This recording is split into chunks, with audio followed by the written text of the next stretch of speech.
Pant cutting का एक ऐसा तरीका जो बहुत ही आसान होगा, हर कोई इसे बना सकेगा। आपको कोई और वीडियो देखने की ज़रूरत नहीं पड़ेगी। आपकी साइड की सिलाई ना तो आगे घूमेगी, ना आसन में खिंचाव होगा। पैंट में जो भी प्रॉब्लम आती हैं आपको, वो सारी प्रॉब्लम आज सॉल्व हो जाएंगी इस वीडियो को देखने के बाद।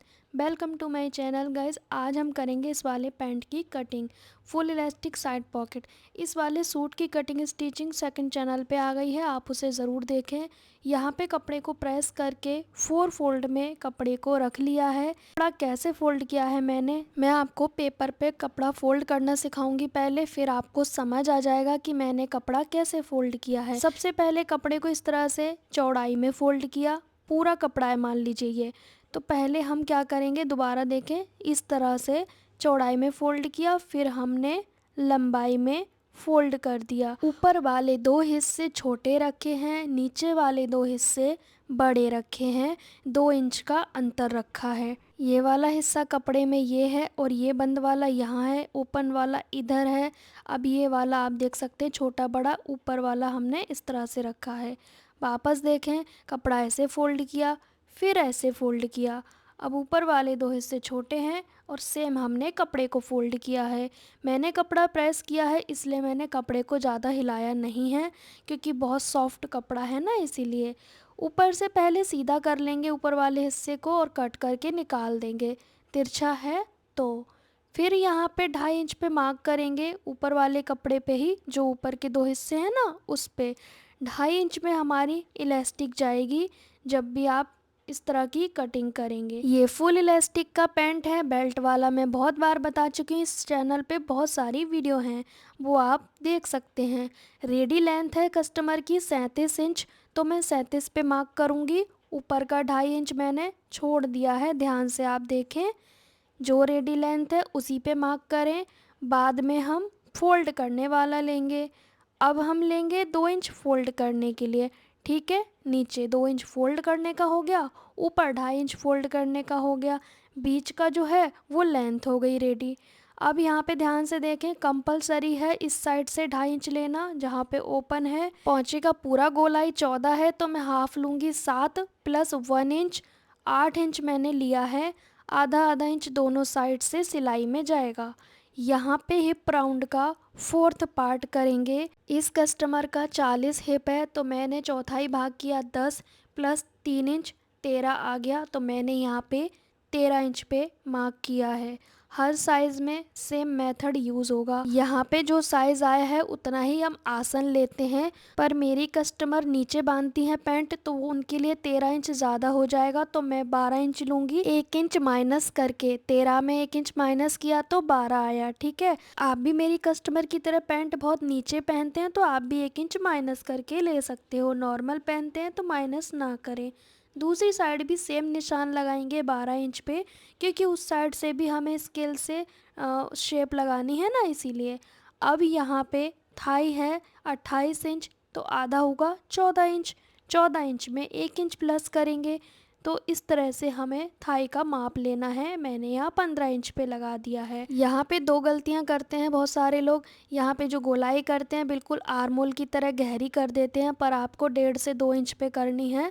और फिर हमने बैक आसन 1.5 इंच बढ़ाना है, साइज़ के अकॉर्डिंग बढ़ाते हैं ये। और एक गलती करते हैं, थाई का माप नहीं लेते हैं, बस अंदाजे से आसन के पास से 2 या 2.5 इंच पे गोलाई कर देते हैं। लेकिन थाई का माप नहीं लोगे तो टाइट भी तो हो सकता है या लूज़ हो सकता है, तो पैंट का तो प्रॉब्लम आएगा ही आएगा, है ना। तो वहाँ पे आपको थाई का माप लेना है, अंदाजे से गोलाई करने पे फोकस ना करें। फिर इस स्केल की सहायता से आपको साइड से फिटिंग लगा देनी है।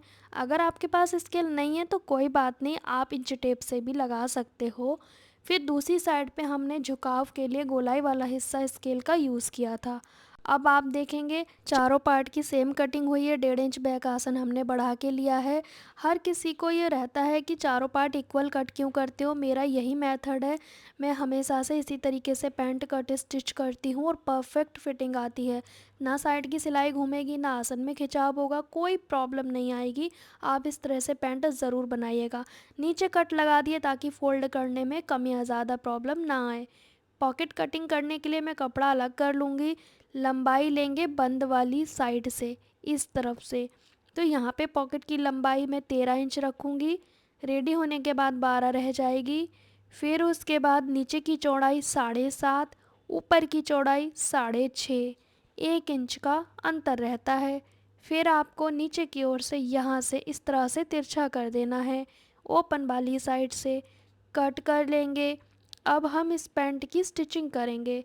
फ़िलहाल मैंने इस कुर्ती की कटिंग स्टिचिंग सेकंड चैनल पे डाल दी है।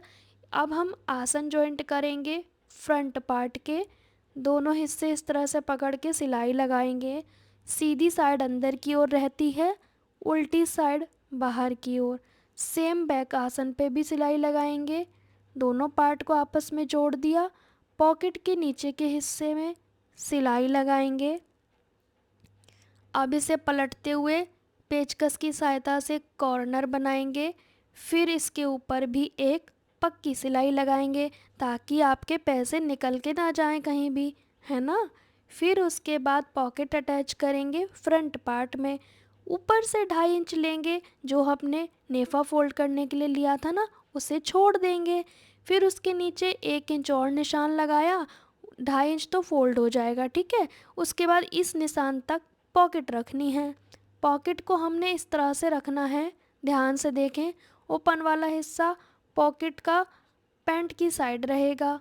पहले पॉकेट पे 1 इंच ऊपर निशान छोड़ दिया।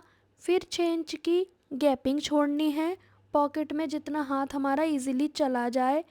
इस तरह से निशान लगा दिया। ध्यान से देखें, पॉकेट का नीचे का हिस्सा हटाया मैंने। फिर से आप ध्यान से देखें, नीचे का हिस्सा हटा दिया। अब हमने यहाँ तक पॉकेट रखनी है, निशान तक। जो निशान लगाए हैं पॉकेट के ऊपर, उसी स्टेप में सिलाई लगानी है। हमने ये फ्रंट पार्ट की राइट हैंड साइड पे पॉकेट रखा है, सीधी साइड पे। सीधी साइड से सिलाई लगा के कट कर दिया। यहाँ पे 2 कॉर्नर थे ना, उस पे कट लगा दिया।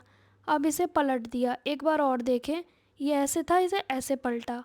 अब इसे उल्टी साइड को पहुंचा दिया पॉकेट को। अब ऊपर से एक सिलाई लगा देंगे। सिलाई लगाने के बाद अब आप देखेंगे उल्टी साइड से तो ऐसा दिख रहा है।